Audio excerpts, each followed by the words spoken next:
본 방송에서 제공하는 투자 정보는 투자 판단에 대한 조언입니다. 방송에서 제공하는 주식의 가치, 가격 상승 및 가격 하락에 대해서는 방송사에서 보장하지 않습니다.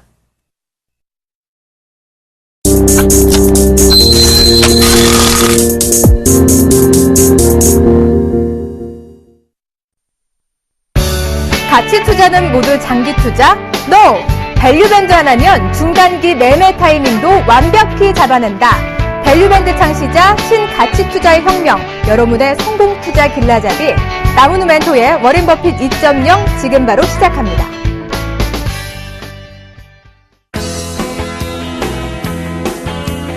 안녕하십니까. 여러분의 주말을 책임지고 있는 나무누 멘토입니다.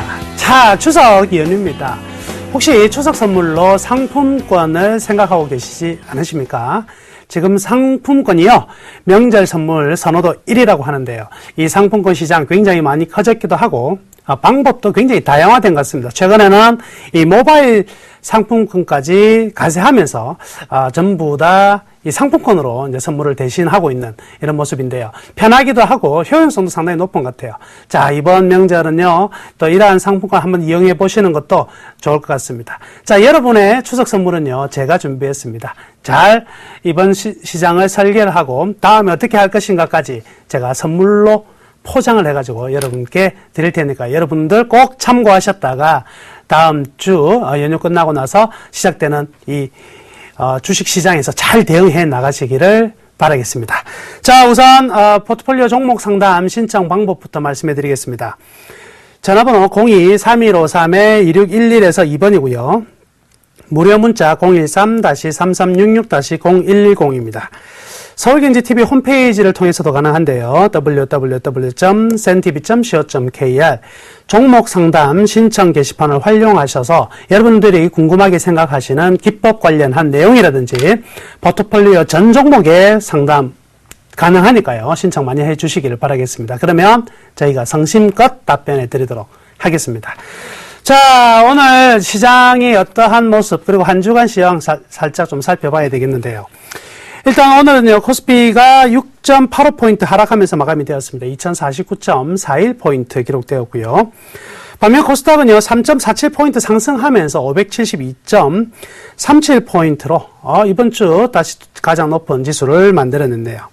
환율은요, 5.25원 올랐습니다. 1024.20원으로 마감이 되었네요. 자, 오늘 장은요, 역시 이제 긴 연휴를 앞두고 있죠. 긴 연휴를 앞두고 있다 보니까 철저히 좀 관망세가 좀 있었던 하루가 아니겠나, 이렇게 볼 수가 있겠네요. 그래서 전일보다는 거래량도 좀 상당히 좀 코스피 측면에서는 많이 줄었어요. 그러다 보니까 이제 기관들이나 우리나라 이제 개인 같은 경우에는 이번 주 그렇게 썩 움직이기가 좋은 타이밍은 아니었죠. 그러다 보니까 코스피가 좀 한 주간 좀 쉬어가는 이런 흐름들이 나타났었는데, 중요한 점은요, 오늘 물론 이제 엔저에 대한 두려움이 굉장히 커졌습니다. 제가 엔저가 달러 1,000원이 깨지는 거는 달러보다 훨씬 먼저 깨질 것이다, 이렇게 말씀해 드렸었는데, 이 깨지는 속도가요, 너무 가파르네요. 이렇게 엔저가 가파르게 현상이 좀 강화된다면 어떤 현상이 벌어지냐면 일본과의 경쟁 구도에서 상당히 좀 밀릴 가능성이 많죠. 그래서 엔저에 대한 부담은 자동차 부품이라든지 자동차 그리고 IT 부품 같은 경우에도 좀 리스크가 좀 생겨날 수밖에 없는 부분이다, 이렇게 보시면 되겠고요. 여행 측면으로 본다면 우리가 일본으로 많이 놀러 가게 되지만 일본 사람들은 오는 규모가 굉장히 줄어들 것이니까 이쪽도에 관련된 종목들도 분명히 이익 측면으로는 변화가 생길 것이다, 이렇게 볼 수가 있겠네요. 자, 여튼요, 이번 한 주의 가장 핵심적인 부분은요, 우리가 이 시장이 계속 이제 떨어졌다가 올라갔다가 또 반등을 제대로 못 주고 다시 밀리고 이러다 보면 심리적으로 굉장히 많이 위축이 되는데요. 그러한 가운데요, 우리가 한 주간 여러분들하고 저하고 지금 일주일에 한 번씩 만나지 않습니까? 이런 일주일간의 변화는요, 사실 별로 크지 않습니다. 급격한 변화가 있는 한 주였느냐? 전혀 아니라는 거죠. 자, 매매 측면으로 본다면 우리가 좀 체크해 봐야 될 것은 바로 이거죠. 이번 한 주 분명히 지수는요, 좀 흔들흔들 별로 좋은 흐름이 안 나왔지만 역시 이번 한 주에도요, 외국인은 아주 강력한 주식에서의 순매수를 보여왔다. 이 부분은 우리는 주목해야 될 것 같습니다. 근데 이번 주에도요, 어떤 현상이 벌어졌냐면 선물에서 13,000계약 순매도가 나오는 날이 화요일에 있었다. 그럼 그 이전에 보니까 8월 21일 날도 12,000계약 정도의 순매도가 나오는 흐름이 있었죠. 자, 그러면 13,000계약, 12,000계약, 사실 이러한 계약의 순매도가 나오는 거는요, 최근에만 간혹 등장하는 굉장히 엄청난 투기적인 매도입니다. 그럼에도 불구하고 이 현물 측에서는 매수를 계속하고 있거든요. 이만큼 매도가 나오면 시장이 방향이 하락이다. 혹자는 이렇게 생각합니다. 선물만을 보고 있는 사람들은요, 외국인들이 지금 배팅이 전부 다 13,000계약 때렸고 12,000계약 때렸고 5,000계약 때렸으니까 이 시장이 죽는다고 이야기하는 사람 분명히 있을 거라는 거죠. 그런데요, 시장은요, 선물 가지고 움직이는 게 아닙니다. 선물이라는 게 뭐에 베이스를 둔 거죠? 주식에 베이스를 두고 있는데 선물만 가지고 움직이는 거 한계가 있다. 그래서 선물 가격하고 이론 선물 가격이 있고요. 현물로부터 도출된 이론 선물 가격과 실제 선물 가격이 차이가 벌어질 때마다 무엇이 발생한다고 그랬습니까? 아비트레이지, 즉 차익 거래 발생한다 그랬잖아요. 그 차익 거래는 결국 누구를 따라가게 돼 있다? 현물을 따라가게 돼 있는 거예요. 그래서 선물만 하는 사람들은 야, 외국인들이 이렇게 방향을 전부 다 하방으로 찍었으니까 장이 꺼지겠지. 무슨 그것이 아니라 주식, 이 기업의 실적과 이 경기가 어떻게 돼 있느냐가 중심이고, 선물은 이렇게 팔았다가 쭉 떨어지고 조금 떨어지고 나면 다시 땡기는 이런 모습이죠. 그러니까 지금의 상황은요, 외국인들의 중장기적 포지션은요, 현물 매수입니다. 계속해서 이 시장을 끌고 가겠다는 거고, 선물은 그 안에서 시장을 교란시키면서 자그마한 이익들을 틱대기식으로 먹겠다는 게임이라는 거죠. 그래서 선물은요, 장을 보고 투자하는 것이 아니라 기술적으로 그 순간순간의 수급이나 이런 걸 통해서 굉장히 잦은 매매를 하는 것일 뿐이에요. 근데 장을 보고 투자하는 것은요, 분명히 주식일 것이다.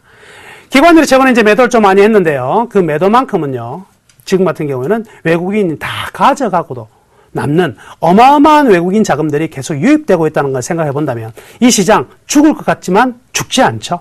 안 죽습니다. 시장은요, 여러분들이 생각한 것보다 훨씬 더 강한 시장은 앞으로도 계속 이어진다.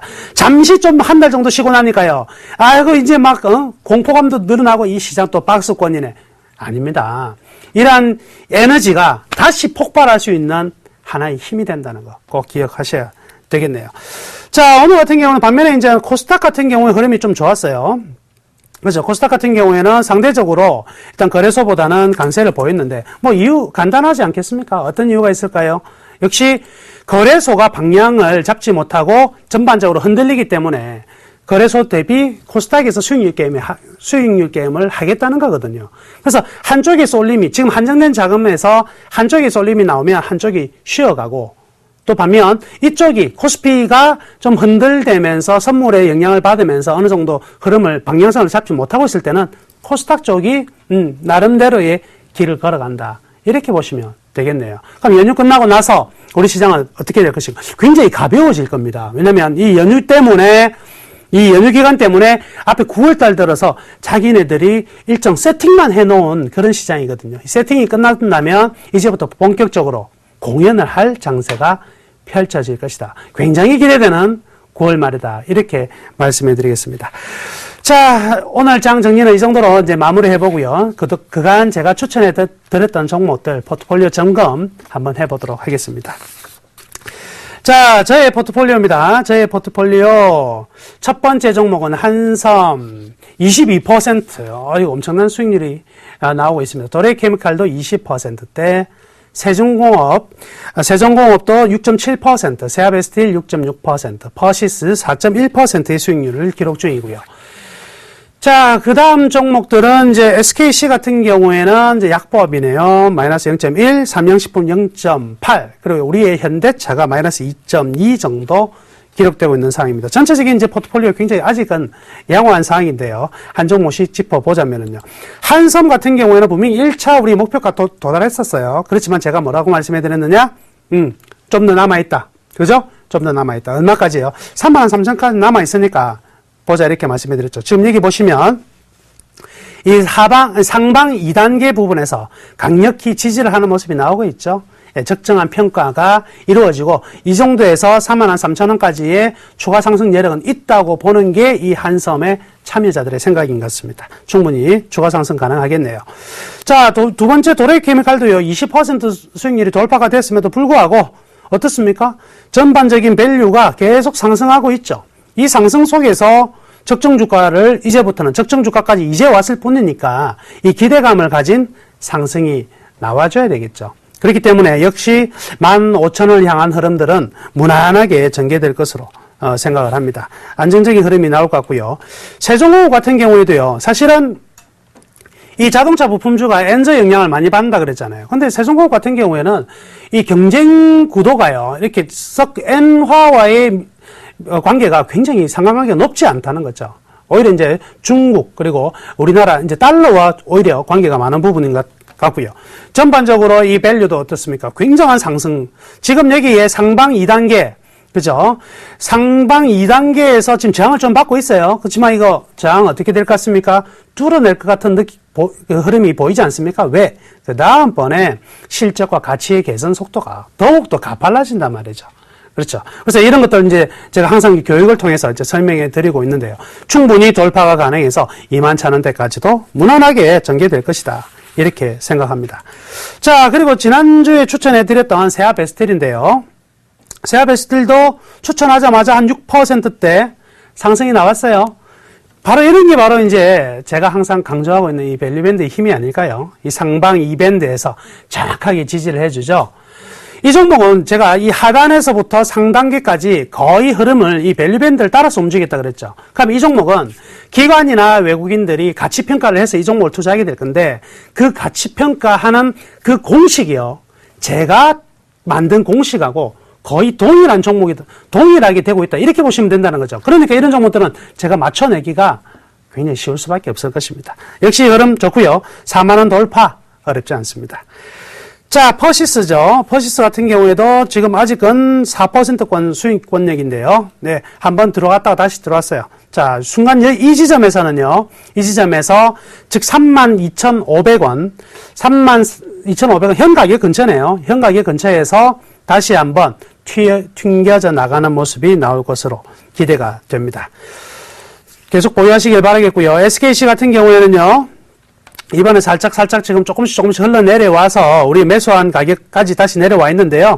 일단은 실적, 3분기 실적, 4분기 실적들이 전부 다 우리가 예측하는 것보다 좋은 상황이에요. 그렇기 때문에 이 정도 선에서 더 이상 밀리지 않을 것 같고요. 다시 안 밀리고 다시 한번 상승한다면 지난번 고점 39,000원대까지 상승, 약 한 20%의 상승 여력도 충분히 남겨두고 있다. 이렇게 보셔도 되겠네요. 자, 그리고 삼양식품인데요. 역시 우리 매수 가격입니다. 예, 매수 가격인데 한번 이제 오버슈팅 되었던 부분을 반납을 다 하고요. 이 적정 주가 부근에서 지금 지지가 되는 모습이 나오죠. 역시 이 종목도 어떻습니까? 오버슈팅 됐다는 것을 명확히 판단하고 매도 치는 기관과 외국인들이 존재한다는 것이고, 적정 주가가 들어오니까 역시 적정 주가니까 여기에서는 충분히 사도 문제가 없다는 인식하에 매수세가 들어오는 부분이 존재하고요. 그러니까 어때요? 이것도 가치평가로 의해서 주가가 움직이는 종목이구나. 이렇게 판단해 볼 수가 있겠죠. 테마나 뭐 이런 것들이 아니라 철저히 가치에 의해서 움직인다? 그럼 가치에 맞게끔 설계를 해서 가치에 맞게끔 매매를 하시면 어렵지가 않겠죠. 역시 연휴 끝나고 나서 다음 9월 말까지 기대되는 종목이다. 이렇게 볼 수가 있겠습니다. 자, 마지막 현대차인데요.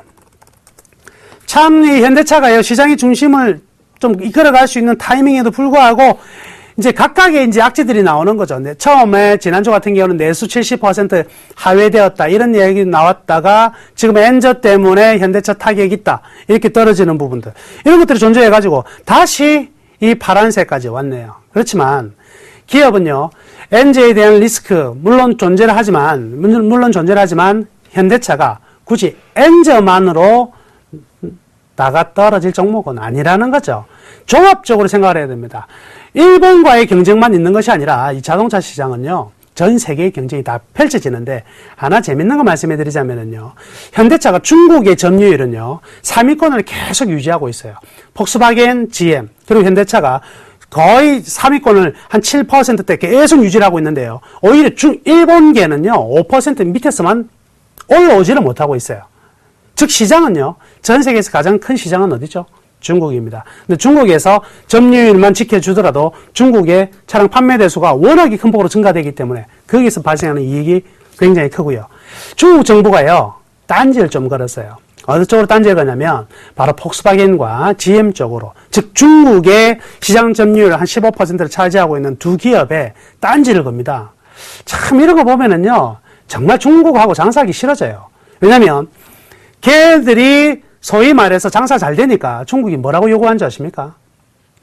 걔네들한테 납품하는 부품 회사들, 독일 회사들 있잖아요. 걔네들 보고 야 다이렉트로 하지 말고 앞으로 중국하고 합작법인을 만들어 가지고 납품해, 이런 식으로 합니다. 자, 그걸 이제 차이나 리스크. 결국에 중국이 덩치가 커지니까 이런 리스크들이 계속 뽑혀져 나오는데요.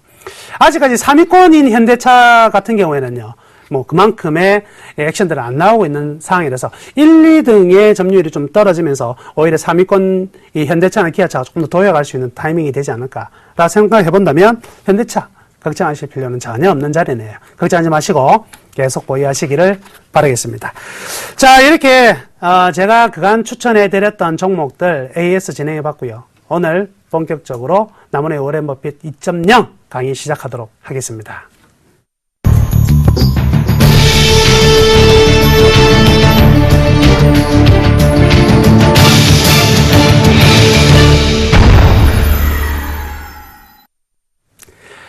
오늘은 좀 재밌는 얘기를 해볼게요. 어떤 얘기를 하냐면 기술적인 부분들, 뭐 주식 투자를 하기 위해서는 무엇을 봐야 된다, 무엇을 봐야 된다 이런 게 있는데 우리 심리를 한번 좀 생각을 해볼 필요가 있을 것 같습니다. 그래서 오늘은 이 심리학적으로 우리가 주식 투자를 하면서 우리가 견뎌내야 될 것, 이것을 잘 활용하면 수익을 많이 낼 수 있는 방법들이 분명히 있다. 저는 요즘에 최근에도 이제 심리학 책을 한 번씩 봐요. 한 번씩 보면서 우리 개인 투자자들을 제가 리딩하는 사람의 입장으로서 어떻게 리딩을 해야 저를 따라오시는 분들이 좀 더 잘 견뎌내므로써 얻을 수 있는 게 또 수익이거든요. 그래서 주식 투자라는 건 항상 제가 뭐라고 말씀해 드렸냐면 시간이라는 것을 주고 돈을 가져오는 게임인데, 그럼 시간을 주기 위해서는 시간이라는 걸 견뎌야 되는데 견디기가 분명히 쉽지가 않단 말이죠. 그걸 견딜 수 있는 어떤 방법들, 어떤 심리적인 요인들을 끌고 가야 될까? 저는 굉장히 고민을 많이 합니다. 자, 오늘은 거기에 대한 얘기가 될 것인데요.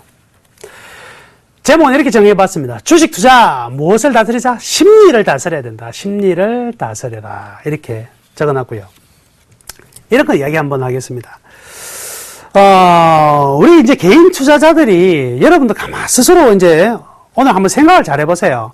오늘 강의는요, 심리적인 부분에서 굉장히 중요한 강의가 될 거예요. 그리고 여러분들이 이게 왜 그런지를 또 이 심리학 관점에서 또 정확하게 이제 실험을 통해서 나온 내용들도 있으니까 자기 것으로 만드는 시간을 가지시게 될 건데요. 왜 올라가는 종목은 조금 수익을 내고 빨리 팔고, 올라가는 종목은요, 떨어지는 종목은요, 손실이 크게 나도 왜 계속 가지고 있을까? 수익이 조금만 10% 나면 당장 팔아버리는데 왜 손실이 마이너스 50%가 나도 계속 가지고 있을까? 이 이야기죠. 그러면 요거를 우리가 반대로 하면 어떻게 될까요? 반대로 하면 올라가는 종목은 계속 가져가고 떨어지는 종목은 빨리 팔면 우리 투자는 훨씬 더 도움이 될 것입니다. 근데요, 사람 심리가 이렇게 쉽게 바뀌지는 않을 거란 말이죠.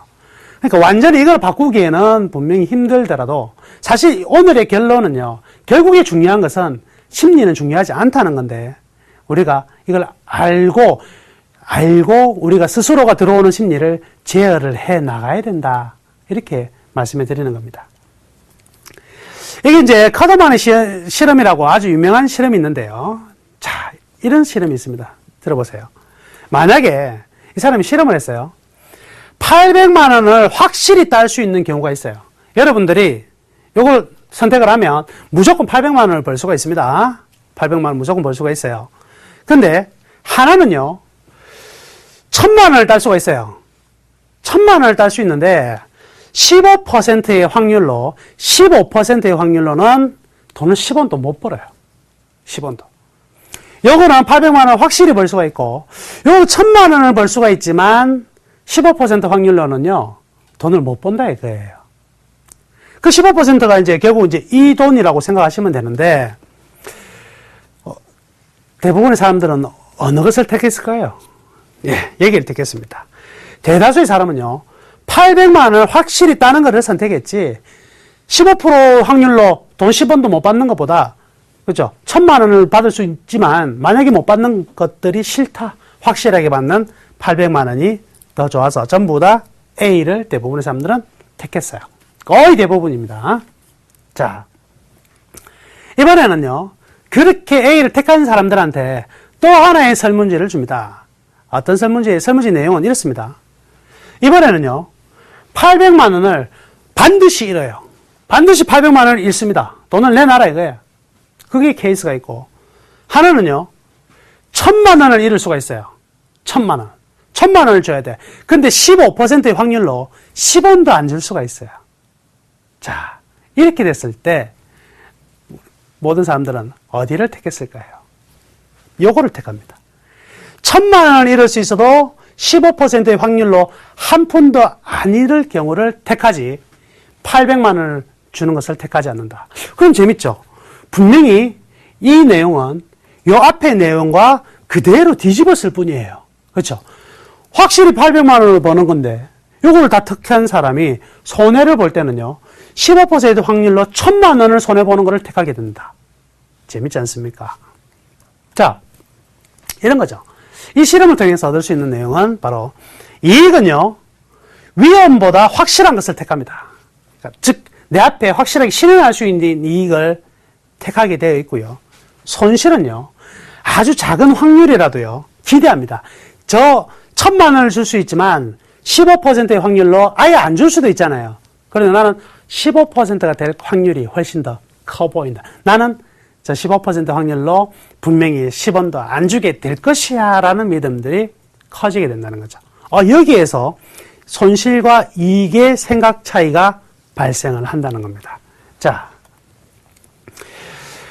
이러한 실험을 이제 우리는 왜 이러한 생각을 하게 됐을까? 그걸 보니까 바로 이 손실 혐오, 손실을 굉장히 싫어하는데 이익 나는 것보다 손실에서 생기는 불만족감이 2배 이상 크다는 거죠.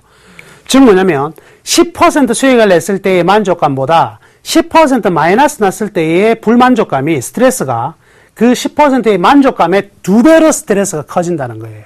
바로 이 부분이거든요. 그래프로 나타나면 이렇습니다. 이쪽이 만약에 수익입니다. 이익이죠. 이익이 났을 때 이쪽으로 가면 이익이 예를 들어서 이게 10%, 20%, 50% 이렇게 이익이 나는 거고요. 여기는 마이너스 10%, 여기는 마이너스 20, 여기는 마이너스 50이다. 이런 상황이 됐을 때 우리는 만족감이 어느 정도 커지고 스트레스를 어느 정도 많이 받느냐의 게임에서 보시면은요. 앞부분에서 요만큼 올라가는 동안에 만족감은 굉장히 여기서 요만큼 커지죠. 이 정도가 만족감이 생성이 됩니다. 그죠? 이 정도 만족을 해요. 그런데 50%까지 올라가 봐야 요 정도밖에 안 돼요. B. 이 정도밖에 안 되죠. 그러니까 처음부터 딱 올라가는 그 구간이 만족감이 굉장히 크다는 거죠. 여러분들이 이거예요. 돈이 하나도 없는데 1억이 생겼을 때의 만족감이 제일 크겠죠. 그런데 100억에서 101억이 되는 만족감이 그만큼 클까요? 별로 크죠. 100억에서 가면 500억, 100억에서 500억보다요. 아무것도 없는 상태에서 1억의 만족감이 훨씬 더 크다. 그런데요. 반대로 갔을 때는요. 상황이 좀 달라져요. 10%만 예를 들어 떨어졌을 뿐인데 이 스트레스는 아까 10% 올라갔을 때의 만족감은 이 정도죠. A까지 이 정도가 나온다면 10% 떨어졌을 때의 스트레스는요. 여기에 2배. 스트레스가 극심한 스트레스로 빠져버리게 되는 거죠. 이미 극심한 스트레스를 요 단기간에 빠져버리게 되고 그 다음부터는요. 마이너스 50%가 나도 스트레스는요. 여기서 요만큼밖에 스트레스가 안 늘어나요. 그렇죠? 그러면 이렇네. 내가 여기서 10% 떨어질 동안만 받은 스트레스가 앞으로 더 이상 받아야 될 스트레스는 너무나 작다. 그러니까 이 스트레스를 지나가 버리고 나면은요. 어떻게 되죠? 기대감만 남아있는 상황이 되죠. 그래서 어떠냐면 만족감이 생길 때는 이익이 처음에 일정 부분까지 날 때는 만족감이 굉장히 증가가 많이 되지만 그 다음 계속 올라가 봐야 만족감은 둔해져요. 반면에 스트레스 받아서 떨어질 때는요. 완전히 밑으로 떨어졌다가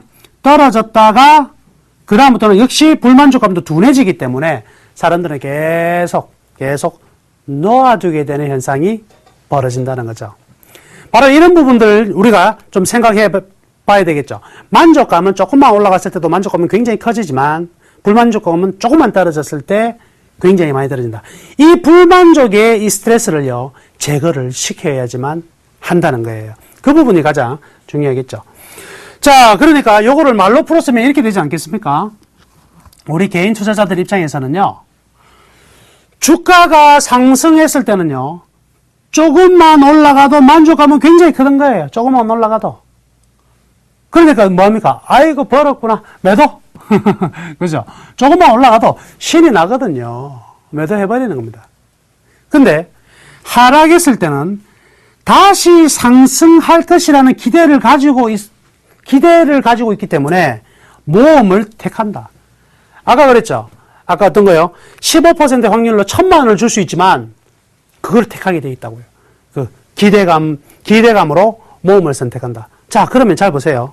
이제 어떤 현상이 벌어지냐면 이런 현상이 벌어지겠네. 이런 현상이요. 여기서 투자를 했어요. 매수했다. 올라갔죠? 요만큼 올라갔어요?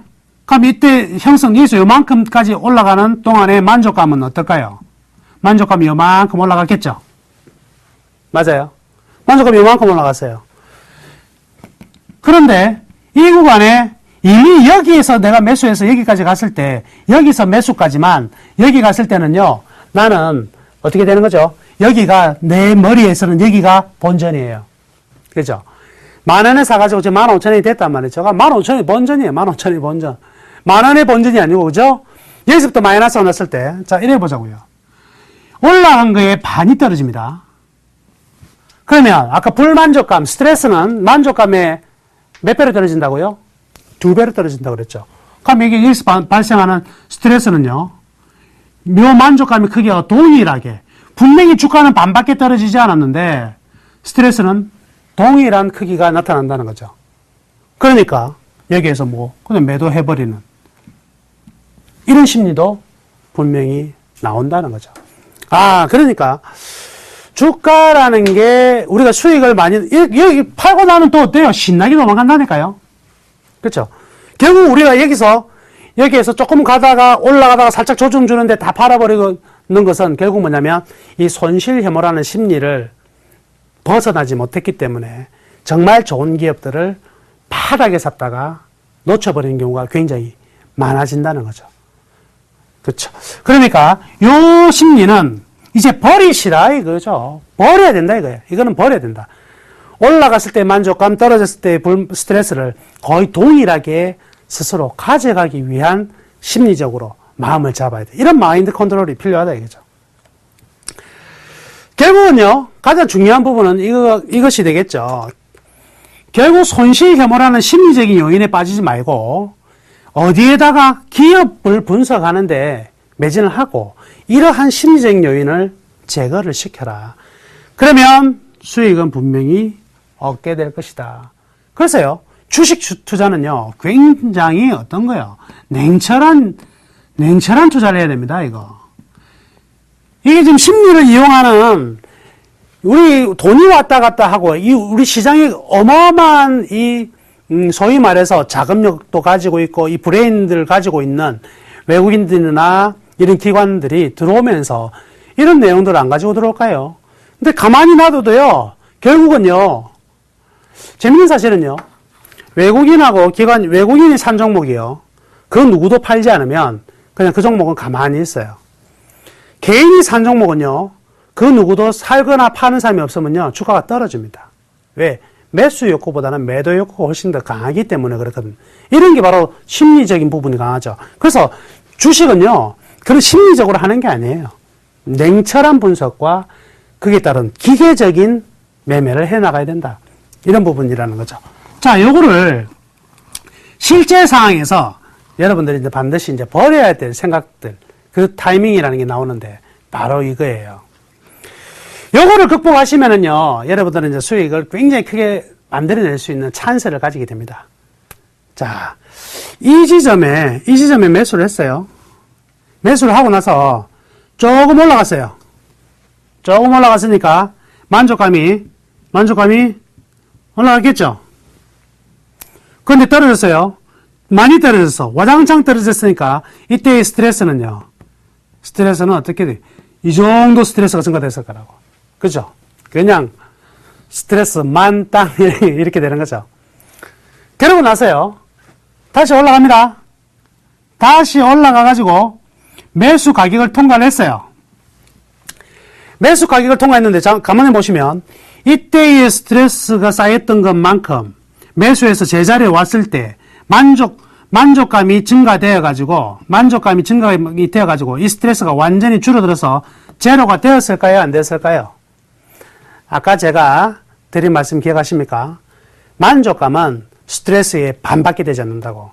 그러니까 이만큼 제자리가 들어왔음에도 불구하고 실질적으로 우리는 원래 요만큼 떨어졌을 때 스트레스가 요만큼이었다면 요만큼 올라왔지만 아직도 스트레스는 요만큼 존재한다는 거죠.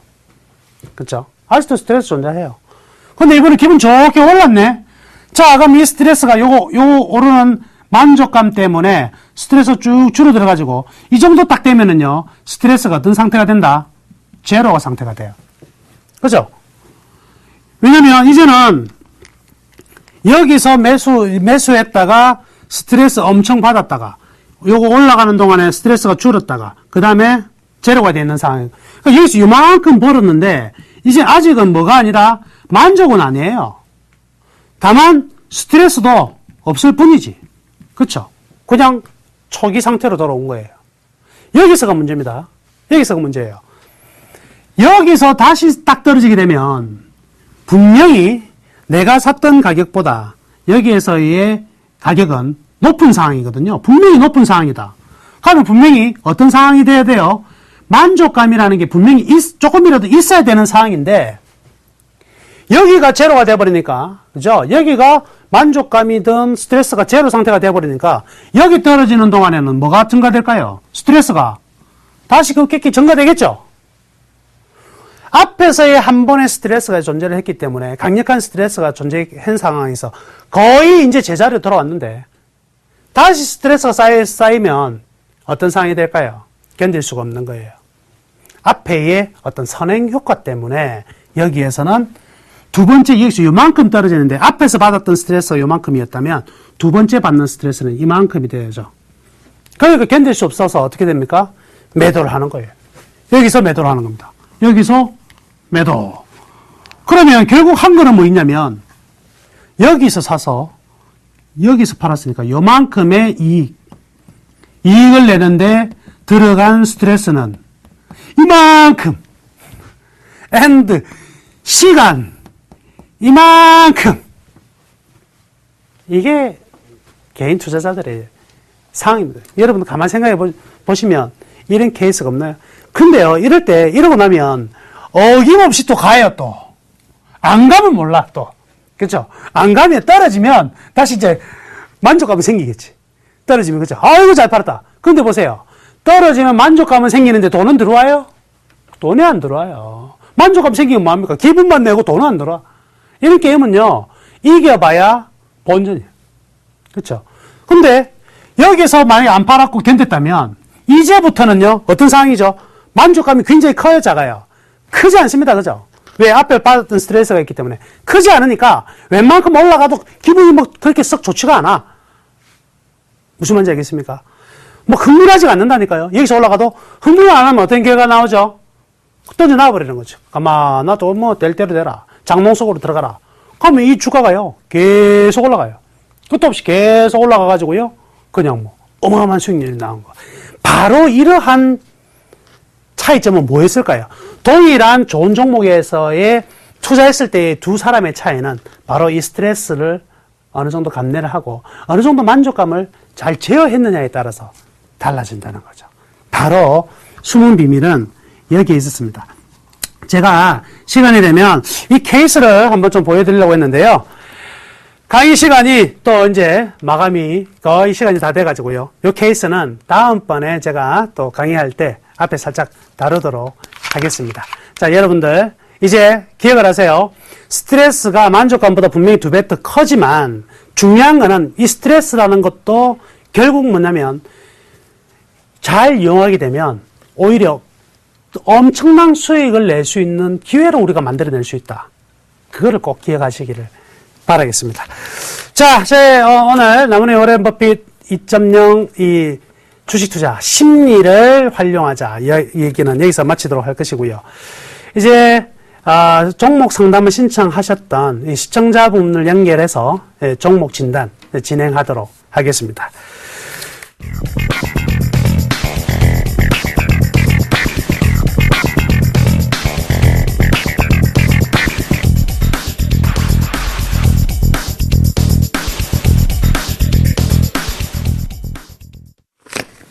안녕하세요. 전화 연결되는 것 같습니다. 반갑습니다. 네, 반갑습니다. 네, 반갑습니다. 네, 지금 종목 먼저 포트폴리오 제가 한번 살펴볼게요. 네, 네, 포트폴리오 보니까요. 알톤 스포츠 매수가 15,550원에 30%를 가지고 네. 계시고, 네, 두 번째 한국 콜마 홀딩스네요. 콜마 네네. 가지고, 36,275원에 15%. 네네. 녹십자 셀 32,300원에 10%. 네, 그리고 마지막으로 코리아나가 3,662원에 7%. 그리고 현금 가지고 계시네요. 맞습니까? 네, 네, 우리 시청자분 이제 투자 성향이 나왔어요. 네, 공격적이고 단타를 위주로 하는 투자. 그렇지만 겁은 좀 많이 좀 내는 스타일. 혹시 아니신가요? 어떻게 하셨어요? 네, 제가 보기 그런 것 같습니다. 공격적으로 하고는 싶은데 막상 하려고 하니까 다들 하기는 좀 무섭고. 네네네. 근데 사실 이렇게 투자해본 지가 어느 정도 되세요? 얼마 안 됐어요. 한 아. 2달 정도? 주식 투자하신 지 2달밖에 안 되셨어요. 네네네. 어이구! 자, 예전에는 했는데요. 예, 예. 오래전에 했다가 한 7, 8년 그냥 안 하고요. 있다가. 네. 그냥 요즘 금리가 너무 안 좋아서. 그렇죠. 네네. 그냥 막상 지금 2달 동안 해보니까 수익률이 좀 괜찮아요. 나는 건 괜찮습니까? 나는데요. 제가 네. 너무 겁이 많아가지고 올라가면 팔게 되고, 막 네. 떨어지면 팔게 되고, 막 이래가지고. 네. 지금요, 네네. 우리 그 시청자분께서 금리가 낮기 때문에 주식 투자를 하시는 거잖아요. 네. 그러면 목표는요, 아주 간단하게 세우시면 돼요. 네. 금리보다 2배만 벌어도 되는 거 아닙니까? 그렇죠. 네. 근데 금리보다 2배 벌기 위한 투자는 지금 이런 종목으로 투자하시면, 이런 기법으로 투자하시면 못 벌어요. 행여 네. 더 많이 버는 때도 있을 거예요, 어떤 해는. 그런데 네. 올해만 주식하고 우리가 말 거 아니잖아요. 네네. 그죠? 그러려면 투자의 어떤 방향을 다시 한번 좀 생각을 하셔가지고 네. 다시 구성을 하셔야 돼요. 네네. 자, 한 종목씩 제가 좀 설명해 드릴게요. 네. 우선요, 알톤 스포츠입니다. 알톤 스포츠가 지금 매수 가격이 15,500원이에요. 네. 그렇죠? 이것도 지금 사셔가지고 지금 한 2,000원 정도가 떨어졌어요. 네. 그렇죠? 한 2,000원 정도 떨어지니까 이제 무섭죠. 손절매하기도 무섭고. 그렇죠? 네네. 근데요, 종목을 떨어졌는데도 내가 좀 반등이 나올 거다 가지고 가야지라는 생각을 가지기 위해서는요, 이 종목이 뭐가 좋아야 되냐면, 실적이라는 게 좋아야 돼요. 그죠? 네네네. 근데 실적 대비 지금 주가가 어느 단계에 와 있는지를 제가 보여드릴게요. 자, 이 보시면은요, 네네. 네. 지금 뭐 자전거 인기 엄청나게 좋죠. 앞으로 성장성도 크고, 분명히 그거는 맞는데요. 네. 자, 알톤 스포츠에 보시면 밑에 여기 밴드가 쭉 있죠. 네. 이게 지금 뭐를 말하는지 모르시죠? 이게 바로요, 적정 주가예요. 그럼 이 적정 주가 대비 주가가 지금 어느 상황이죠? 비싸요, 싸요? 지금 몇 번에서 하는 거예요? 스카이라이프 518번입니다. 스카이라이프밖에 안 되는 거예요. 지금, 하나로. 지금 안 TV가 안 보이시는군요. 네네네. 그럼 제가 따로 말로 설명해 드릴게요. 네. 그래서 지금 알톤 스포츠 같은 경우에는요, 지금 주가가 사실은 엄청나게 고평가가 돼 있어요. 네. 고평가되어 있는 종목은요, 물론 제가 이제 이 종목이 뭐 2만원도 갈 수 있고 갈 수 있을지도 모르겠지만, 네. 그렇게 이제 무조건 미래치를 보고 투자하는 것보다는요, 네. 좀, 우리 시청자분께서도 안정적인 금리의 2배 정도의 뭐 수익률도 만족하신다 그랬으니까 우리 안전하게 한번 수익을 만들어가기 위해서는요. 네네. 이 종목은요. 매도를 좀 고려를 해야 됩니다. 네네. 그래서 사신 가격 근처에 있잖아요. 네. 끝까지 좀 기다리셨다가 그 네네. 정도에서 매도를 한번 해서 빠져나오시죠. 네네. 그래가지고 다시는 이렇게 급등한 종목들 있잖아요. 네네. 네, 그냥 따라가는 건 아니에요. 네. 따라가지 마시고. 왜냐면 이런 자꾸 따라가다 보면 오히려 우리가 안정적인 수익을 낼 때 어려움이 많이 생길 수도 있습니다. 아, 네네. 예. 그 다음에 두 번째 종목이 이제 한국콜마홀딩스인데요. 네네. 사실 이 종목도 저평가는 아니에요. 아, 저평가 종목은 아닌데요. 네네. 중요한 것은 고평가가 살 될만 하면 기업이 실적이 또 그 정도로 또 보태줘요. 무슨 말인지 알겠어요? 네네. 고평가가 되는 것만큼 또 실적이 따라와 주니까 요거는 한 번 정도 시세가 더 남아있을 것 같습니다. 네. 요거는 매도하지 마시고요. 일단 계속 보유하시고요. 4만 원 정도까지는 볼 수 있을 것 같아요. 네네네. 그러니까 그 보유하시자고요. 네. 자, 그 다음에 토비스인데요. 네. 토비스 흐름이 아주 좀 괜찮긴 합니다. 네네. 요거는 이번 이번 이제 치고 올라가는 자리인데요. 네. 어느 정도까지 이제 올라갈 것인가 분명히 좀 의문스럽긴 한데 조금 이제부터는 좀 조심하셔야 될 것 같아요. 그래서 매수 가격을 보면 토비스가 13,950원이잖아요. 네네. 네, 지금 이 구간이거든요. 네. 여기서 한 16,000원, 16,000원 돌파되어서 올라가는 타이밍에서는요, 조금씩 이익 실현하자고요. 네네. 조금씩 파시는 게 좋을 것 같고요. 그 다음에 녹십자셀. 네. 예. 요, 지금 매수 가격이 32,300원인데, 여기 또 많이 떨어졌어요. 그죠? 예, 이게 조금, 제가 처음 할 때 그때 매수를 했는데요. 네네네. 7월 달에 이게 매수를 했거든. 7월 중순인가? 네네. 근데 지금 계속 빠지는데 제가 좀 팔기가 좀 그래가지고. 요거는요, 네. 안 파셨으면 하죠. 네. 안 파셔도 됩니다. 네네네. 네, 요거는요, 반등이 충분히 나올 수 있는 자리니까요. 일단은 보유하시고요. 네. 최소한 32,000원 정도까지는요, 그대로 놔두세요. 네네. 일단 반등이 나올 것 같으니까요. 자, 그리고 코리아나인데요. 네네. 요즘 아주 핫한 종목입니다. 그죠? 이 화장품주들, 중국 관련, 코리아나 같은 경우에도 아주 지금 시세가 붙은 상황인데, 네. 이게 지금 펀더멘탈 가치로는 지금 뭐 저평가는 아니거든요. 네. 이것도 빠져나올 준비하셔야 됩니다. 이제는. 아, 네네. 그래서 이것도 지금 한 4,000원 정도까지 4,000원 돌파는 될 수 있을 것 같아요. 네. 그렇지만 그 정도 가격 오면은요, 한번 빠져나오시고, 네. 우리 시청자분께서는 이제 다시 주식 투자한 2개월이잖아요. 네네. 다시 방향을 잡아서 이제 우량 대형주의 안정적인 종목들 있잖아요. 네네. 그렇게 조금씩 모아가는 게 더 좋을 것 같아요. 그래서 템포를 너무 빨리 잡지 마시고, 그리고 또 어떤 그 재료에 의한 투자를 하시는 게 별로 안 좋아요.